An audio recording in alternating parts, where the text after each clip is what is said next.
ګرانو کتونکو علب خان شیرپوست تاسو په خدمت کې حاضر دی. دا کمرور چې زما سره موجود دی د باجوړ سره تعلق ساتي، خو خپلې بېوسۍ د در ته راوسته، خپلې مجبورۍ د کیمرې ته راوسته. بیمار دی چې ساړې موړي د هغې په ځان باندې خرچ کړه.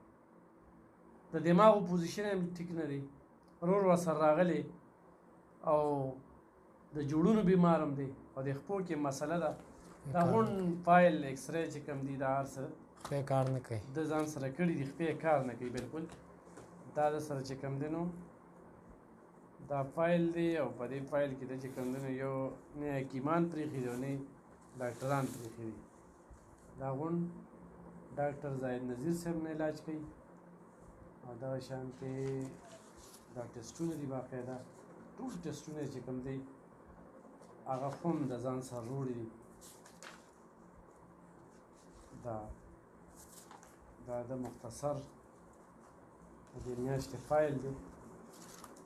دا وګورئ دا غونډ ټسټونه هر یو شی چې کوم دی نو بالکل بیمار دی. وطن اهلک اسمت الله. اسمت الله دا کوم دی؟ باجوړ. باجوړ کې دا کوم دی؟ باجوړ کې لوی مامن. لوی مامن. څه وخت یې ویلي؟ اتمه پورې. اتمه پورې. څنګه بیمار شو؟ کله نه بیمار شو؟ تقریبا 4 میاشتې وشوې. 4 میاشتې. څومره پیسې دې په ځان ولګولې؟ یار تقریبا یو 10-12 لک روپۍ هم قرض کړي. 10-12 لک روپۍ قرض کړي. کیمرې ته یا موږ ته چا وښودلو چې دونه لرې راغلي؟ بس سرجي ستاسو ویډیوګانې مې کتلې نو ما یې کو چېرته څه امداد راسه وشي. نو زمونږ خو به دغه ویډیو د کتونکو ته وړاندې کوو. نو څه وایي ډاکټران دلته څه وایي؟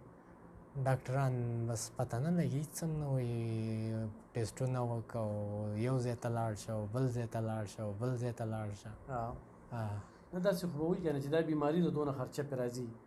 خرچه بس یو هغه وکړي او لکه مطلب یو ځل داخل کړي بس بیا هم چې ډسچارج کړي وایي پلان کې تاریخ له بیا راځئ. څومره علاج یعنې د ورځې کمې دوی چې څومره پیسو دي؟ علاج وسم علاج و ډسچارج یې کړو دومره څه نه و چې بس دوی هم پرې راخیستې وه. څو ورځې یې تېرې کړې؟ تقریبا یو 4 ورځې مې تېرې کړې. 4 ورځې. نه نو ډاکټر درته څه وایي چې مسله څه ده؟ مسله ذهني مسله ده، ذهني تناو. ذهني او د خپو څه مسله ده؟ خپو وایي چې دماغ د وجې د خپو کار پرېښی دی. ستا د موبایل نمبر څه دی؟ زما د موبایل نمبر دی 0308 591 2226. بیا ووایه. 0308 591 2226. او ضرور دی څه نمبر دی؟ د ورور مې نمبر دی 0325 85 91 505. تاسو څو وروڼه یې؟ موږ ورونه ډېر یو خو بس زما سره یو ورور دا دی بس، نور جدا شوي دي. او پلار دی؟ پلار مې مړ دی. ګټه وټه هم څه ده؟ ګټه وټه بس دغه و اوس نور ګټه وټه نه شو کولی، بس شادي ونو قرضدار شو. قرضدار شو. ګرانو کتونکو ځوان زلمی دی، واده خو نه دی کړی؟ واده مې کړی دی. څو بچي دي؟ 2 لوڼه مې دي. یوه مې مور ده. مور دې هم ده؟ یوه مې نیا ده. بچي هم پریشاني دي؟ نو خامخا اوس رابطه سره کوي؟ رابطه کوي. ګران دي ورته بچي؟ ډېر زیات. چې کله ستا دماغ کار پرېږدي نو وښې راوښې که نه؟ څنګه؟ دماغ دی چې کار پرېږدي یا داسې کله؟ نه وخه مې نه دغه شی نه شم. سکول ته ځي؟ نه سکول ته نه ځي. ګرانو کتونکو دغه رور ستاسو د وړاندې دی، دغه موبایل نمبر یې پکې وویلې، مجبوری دی کیمرې ته راوسته. ښه خانداني انسان دی، خدای دې څوک نه محتاجه کوي. بل دا ده چې څوک خرچه کوي نو هغوی سره هم رډار نه دی لګېدلی، څوک چې الله سره تجارت کوي هغوی ته هم زمونږ شانتې وروڼه وښیي او هغوی ورسره امداد وکړي.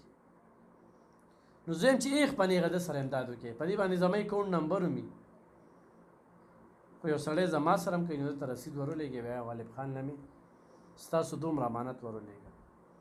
بهرحال د ده په دې نمبر وټساپ هم شته چې ځان له علاج وکړي.